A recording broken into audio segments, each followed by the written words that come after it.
안녕하세요. 오늘의 사연입니다. 구독과 좋아요 한 번씩 부탁드릴게요. 바로 사연 시작하겠습니다. 제 이름은 마지영이고 30대의 4살 연상의 남편 김문경과 결혼한 지 3년째예요. 아직 아이는 없고 둘만의 시간을 보내고 있어요. 결혼 초에 남편은 매우 다정다감하고 집안일도 솔선수범하는 사람이었어요.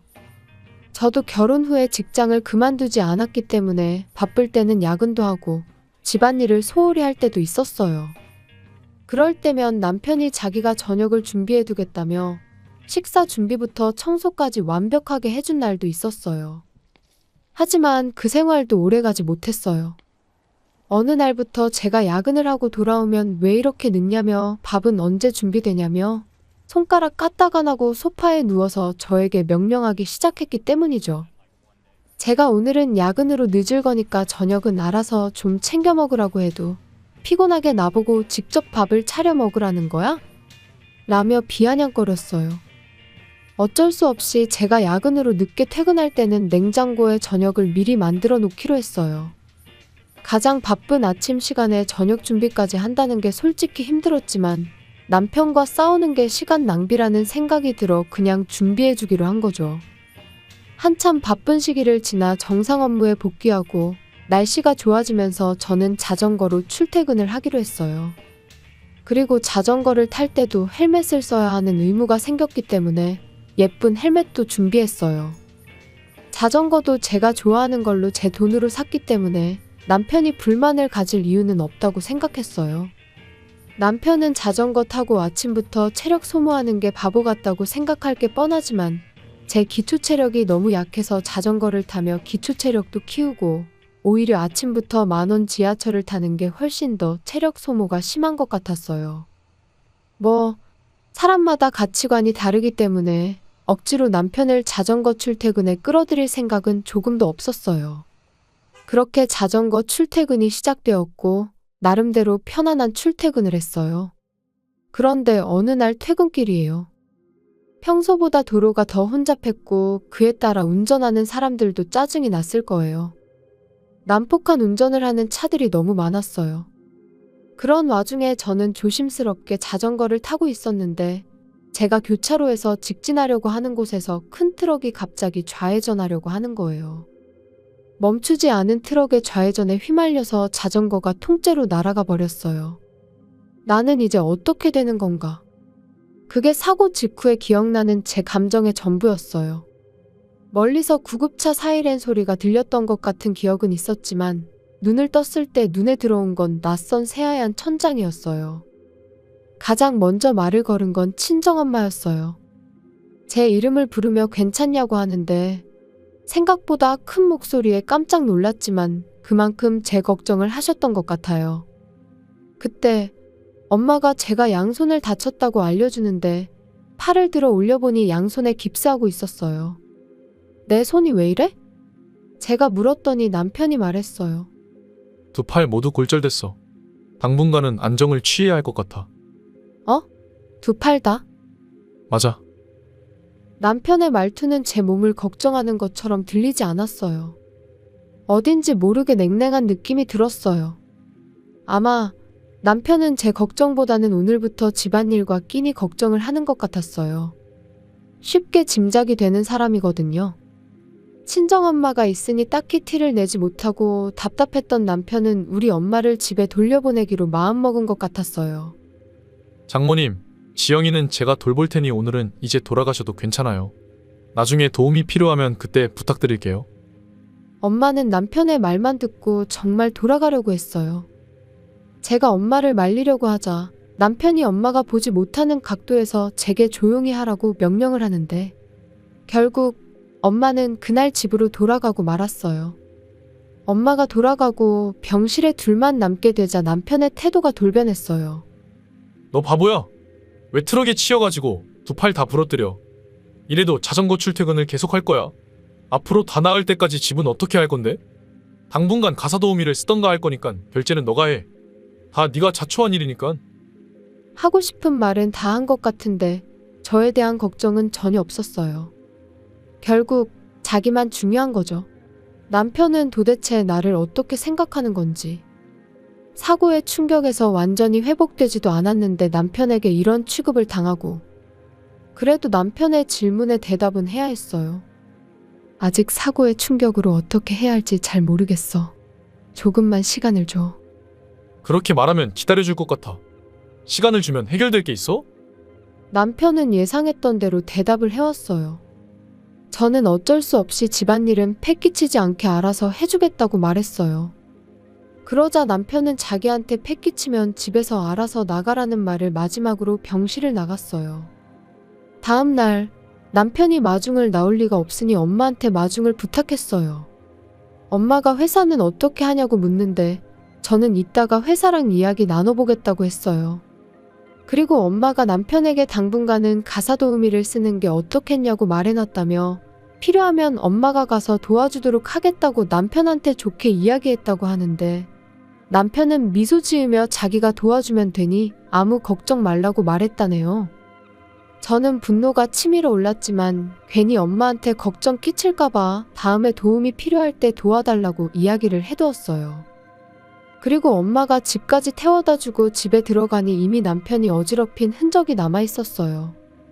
하루 만에 이렇게까지 어질러 놓다니 앞으로가 막막했어요.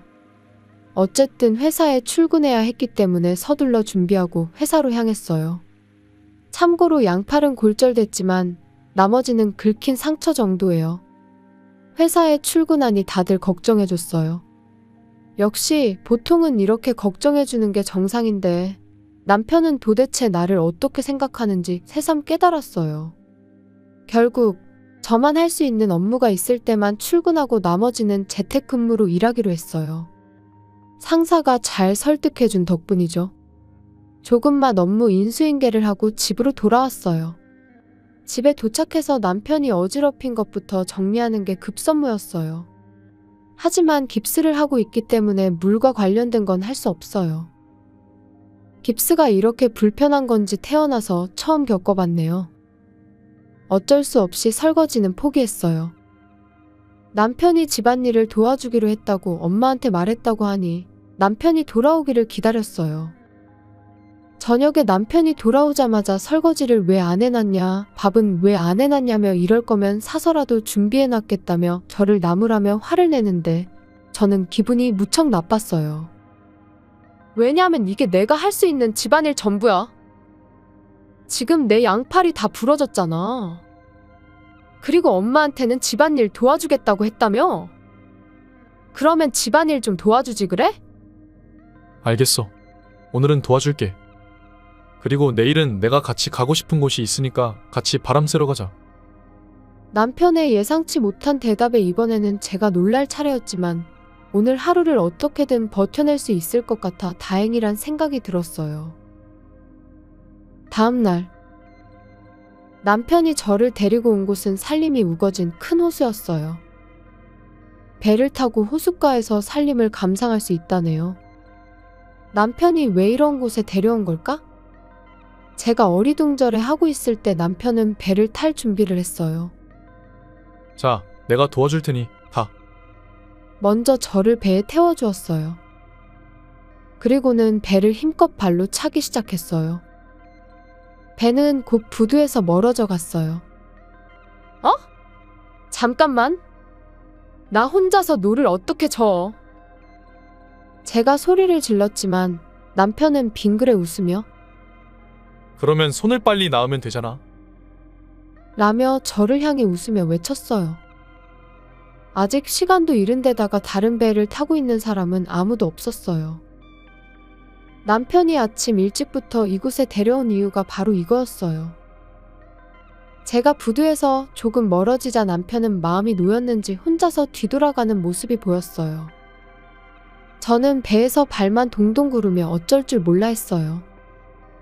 어떻게든 배를 저어보려고 해도 부러진 두 팔로는 어떻게 할 수가 없었어요. 이대로 어디까지 떠내려갈까?